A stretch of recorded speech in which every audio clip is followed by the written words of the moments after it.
যাদেরকে স্বাভাবিকভাবে কবর দিয়ে কবরস্থানে রাখা হয়েছিল কবর থেকে উঠবে, যারা বিমান দুর্ঘটনায় মারা গিয়েছে ওই ছাইগুলো থেকে উঠবে, যারা সাগরের মধ্যে মারা গিয়েছে সেখান থেকে উঠবে, যে যেখানে ছিল ওইখান থেকে উঠবে। সুবহানাল্লাহ। লক্ষ লক্ষ মানুষ উঠে বলবে আমাদের ঘুম ভাঙাইলো কে? ফেরেশতারা বলবে হাযা মা ওয়া'দার রহমান, আজকে হলো ওই দিন যেদিনের প্রতিশ্রুতি রহমান দিয়েছিল।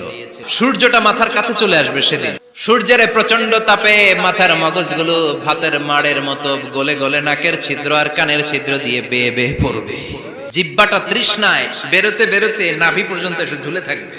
মা তার মেয়েকে দেখে দৌড়ে পালাবে, বাবা তার কলিজার টুকরা ছেলেরে চিনবে না। ও আয়েশা, দিনটা এত ভয়ঙ্কর হবে, বাঁচাও বাঁচাও ইয়া নফসি ইয়া নফসি বলে একবার ওই বিপদের দিনে মানুষ যে আকাশের দিকে এরকম তাকাবে, কার গায়ে জামা আছে কার গায়ে জামা নাই, ওই কথা মুহূর্তের মধ্যে ভুলে যাবে রে আয়েশা।